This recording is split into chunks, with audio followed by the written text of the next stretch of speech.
Se eu tivesse 10 mil reais na mão agora para começar a investir, o que eu compraria? Onde eu investiria esse recurso? Fica comigo que hoje eu vou montar uma carteira do zero com você. Olha, vai ser muito legal. Eu vou te mostrar todos os ativos que eu compraria para montar uma carteira inteligente e equilibrada, com foco, obviamente, em renda passiva, que é o meu foco, mas também equilibrando proteção e crescimento. Então não dá mole não. Já se inscreve aqui no canal, que esse conteúdo pode ser muito útil, muito elucidativo para você, para te dar um caminho. Antes, eu preciso muito ressaltar aqui que a gente vai montar agora uma carteira com investimento inicial de 10 mil reais. Mas você não precisa ter 10 mil reais para começar não. Você pode começar com qualquer valor e ir montando sua carteira aos pouquinhos. Dá também. Você vai demorar mais, mas é totalmente possível. Bom, mas como o escopo do nosso vídeo de hoje é montar uma carteira do zero com 10 mil reais, é isso que a gente vai fazer agora. Bom, então logo de cara, a primeira coisa que eu vou fazer é pegar esses 10 mil reais e dividir em 4 partes. 4 partes iguais de R$ 2.500. E por que isso? Porque a gente vai investir em 4 classes de ativos diferentes. Se liga aí. E quais são elas? Quais são essas 4 classes que a gente vai entrar? A gente vai comprar ações brasileiras, ações americanas, fundos imobiliários e deixar um quarto em renda fixa. Então agora a gente vai partir para a escolha dos ativos de cada classe. E vamos começar pelas ações brasileiras. E aqui eu preciso esclarecer alguns pontos. Como agora eu vou citar os ativos que eu compraria, conforme os meus critérios, não significa que você pode pegar essa lista e sair comprando. Por quê? Porque eu não sei quando você vai ver esse vídeo. Por mais que essas empresas sejam as melhores hoje, no meu ponto de vista, você vai ter que analisar tudo de novo no momento em que você for montar a sua carteira.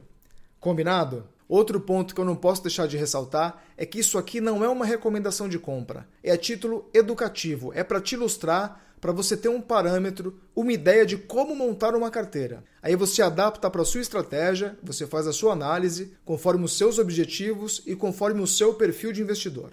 Bom, dito isso, recados dados, agora eu preciso te apresentar os critérios que eu utilizo para escolher as ações, através dos indicadores fundamentalistas. E eu vou explicar aqui a grosso modo, porque isso pode se alterar um pouco de setor para setor, mas em geral eu faço um primeiro filtro dessa forma. Bom, então o meu filtro inicial é o seguinte: o PL, que é o preço sobre lucro, precisa estar abaixo de 10. P sobre VP, que é o preço sobre valor patrimonial, abaixo de 3. ROI, que é o retorno sobre patrimônio líquido, precisa estar com pelo menos 10, acima de 10. Se tiver acima de 15, muito melhor. E dívida líquida sobre EBITDA abaixo de 4 vezes. Bom, agora vem dividend yield. E para dividendo, eu utilizo 2 critérios. Primeiro, precisa ter pago dividendos nos últimos 10 anos de forma ininterrupta. E segundo, precisa ter pago nos últimos 5 anos acima de 6% ao ano de média. E por fim, mas não menos importante, muito pelo contrário, é o mais importante, porque é a base de tudo, que é o lucro líquido. A empresa precisa ter um lucro líquido nos últimos 10 anos crescente ou pelo menos estável. E aqui vai um detalhe que é bem subjetivo, mas eu preciso colocar aqui para você. Caso uma boa empresa que você goste não atinja algum desses critérios, passe próximo, cabe a você analisar se vale a pena flexibilizar um pouco para encaixar essa boa empresa ou não. Porque acontece sim de boas empresas passarem por algum contratempo temporário, mas você sabe que elas são grandes potências no setor e que vão se recuperar. Então cabe a você aí analisar isso. Agora um outro ponto importante. Além de fazer esse filtro como uma análise preliminar, você precisa olhar também os concorrentes do mesmo setor. Ver os números deles. Só assim você consegue concluir se uma ação está mesmo barata frente aos pares. Bom, inicialmente é isso. E de todo modo, para você que está começando agora, só esse filtro básico já vai te impedir de fazer mau negócio. Se você conseguir comprar com base nesses critérios acima, você vai sim conseguir comprar boas ações a bons preços, o que já é, meu amigo, um excelente começo. Então já de cara eu iria para o setor bancário e escolheria 2 ou 3 bancos. Então hoje eu escolheria Banco do Brasil, Itaú e Bradesco, porque os 3 se encaixam nesses critérios citados acima, com uma leve flexibilização para Itaú, porque a média dos últimos 5 anos de dividendo de Itaú está 5 e uns quebradinhos quase 6. Então eu flexibilizaria para Itaú e colocaria esses 3 poderosos bancos na minha carteira. Depois eu partiria direto para o setor de energia e escolheria 3 elétricas. Há muitas boas elétricas e isso é uma vantagem. Mas eu iria de Taesa, Semig e Transmissão Paulista. Mas tem outras boas elétricas que se encaixam nesse critério também, como Engie e CPFL. Você pode optar por comprar 5 se você quiser, não tem problema nenhum, mas eu fico com as 3 primeiras. O próximo setor que eu atacaria é saneamento básico, e eu escolheria só 2 empresas, Copasa e Sanepar. E no caso de Sanepar, a gente ia precisar fazer aquela flexibilização, porque o dividend yield dos últimos 5 anos não atinge 6%, fica próximo disso. E aqui, ou eu flexibilizo para conseguir colocar Sanepar na carteira agora, comprando agora, ou eu posso esperar um pouquinho para a cotação cair. Porque aí se a cotação cair, a relação preço versus dividendos fica favorecida e aí ela chega nos 6% de dividendos. Depois eu iria para o setor de seguros com só uma empresa, BB Seguridade. Eu namoro muito também a Porto Seguro, que é uma empresa que tem uma governança incrível. Mas em função disso, ela está sempre muito cara, então eu não posso pagar o preço que ela está hoje. Eu preciso esperar cair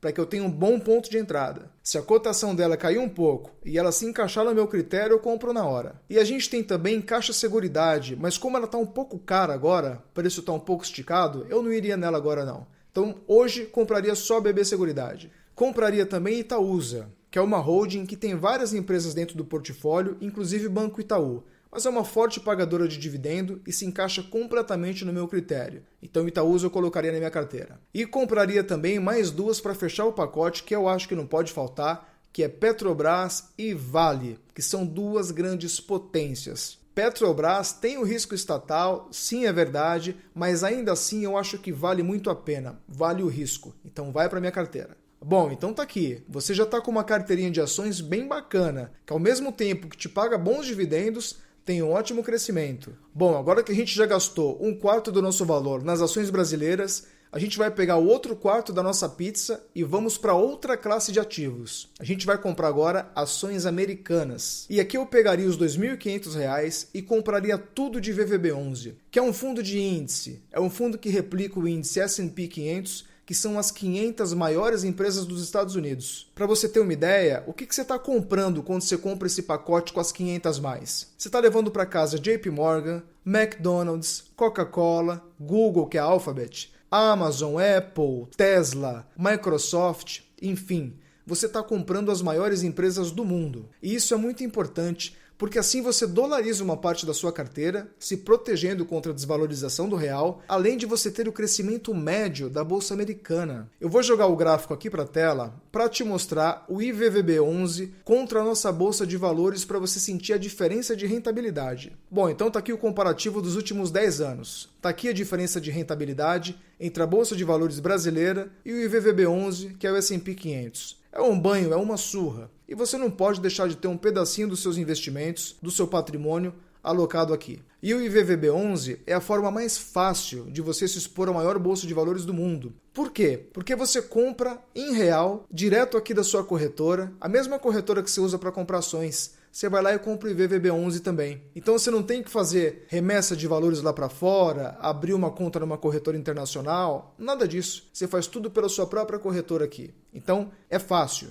Bom, agora os outros 25% do nosso patrimônio a gente vai alocar em fundos imobiliários. E fundo imobiliário, meus senhores, é uma delícia, porque é um aluguel que pinga todo mês na sua conta. Eu, particularmente, tenho preferência por fundos de tijolo porque eu acho que eles são mais estáveis. E até porque é mais fácil de entender, porque são imóveis físicos mesmo, que são alugados, e esses aluguéis são repassados para você, que é o cotista do fundo. Simples assim. Agora, os fundos de papel, eu tenho também. Mas tem tanta coisa lá dentro que é um pouco complexo para você entender. Então, dos R$ 2.500 que a gente tem, eu investiria R$ 2.000 em fundos de tijolo e R$ 500 em fundos de papel, já que esse momento está favorável para fundo de tijolo também, porque tem grandes fundos sendo negociados abaixo do valor patrimonial. Bom, então vamos começar logo aqui pelos fundos de papel. E eu compraria apenas 3, MXRF11, KNCR11 e CPTS11. Agora vamos para os fundos de tijolo. Os que eu mais gosto do setor de fundos de tijolo são os de galpões logísticos. Mas eu também vou comprar aqui de shoppings e lajes corporativas. Então, galpões logísticos eu iria de HGLG11, XPLG11, BTLG11 e LVBI11. Shoppings eu compraria XPML11 e VISC11. E de lajes corporativas eu compraria um só, que é o HGRE11. Legal. Agora a gente já tem também uma carteira de fundos imobiliários bem diversificada e com um ótimo rendimento médio. E por fim, os últimos R$ 2.500 eu deixaria guardadinho em renda fixa e um CDB aí qualquer que rendesse 100% do CDI, que isso me funcionaria como uma reserva de emergência, ao mesmo tempo que seria uma reserva de oportunidade. É o meu caixa. E lembrando que até R$ 250 mil investidos em CDB, você está protegido aí pelo Fundo Garantidor de Crédito, o FGC. E por que é tão importante pegar 1/4 do patrimônio e deixar guardadinho lá no CDB? Deixar em cash, deixar o caixa lá guardado. Por 2 motivos principais. O primeiro deles é que se algum ativo cair muito, a ponto de virar uma grande oportunidade, você tem dinheiro para comprar. Você pode pegar uma parte do seu caixa e comprar esse ativo que está muito descontado. E aí, quando esse ativo se recuperar, você pode vender uma partezinha dele para realizar o lucro e devolver para o seu caixa. Ou se você quiser, você pode não vender nada e ir utilizando os novos aportes junto com os dividendos recebidos para ir repondo o seu caixa, que essa é a reserva de oportunidade. E o segundo ponto é que esses recursos também te funcionam como uma reserva de emergência. Caso te aconteça algum grande imprevisto, você não precisa vender os seus ativos para resgatar o dinheiro e resolver essa pendência financeira que apareceu. Você tem um recurso líquido disponível no CDB.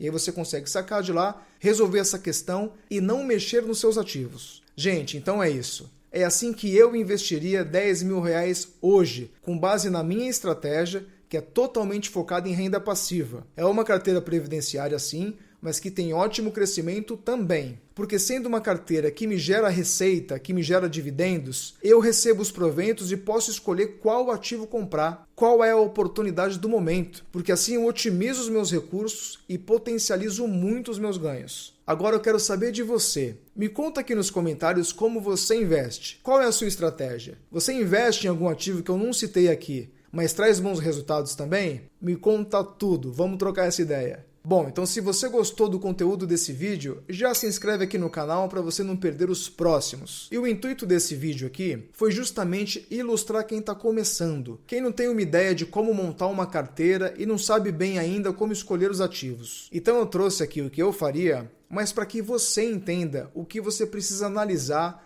antes de escolher cada ativo, para que você comece do jeito certo, que é bem diversificado em classes de ativos diferentes, ativos de setores diferentes, ativos no exterior em dólar também, e caixa para você ficar protegido e ter uma ótima rentabilidade com essa sua carteira aí. Bom, obviamente existem inúmeras estratégias de investimentos para cada objetivo, mas se a sua ideia é viver de renda, essa estratégia, essa configuração de carteira é um ótimo caminho e te trará excelentes resultados e de forma segura, que é uma coisa que eu prezo muito. Fechou? Então era isso. Um grande abraço para você, tudo de bom e até o próximo vídeo.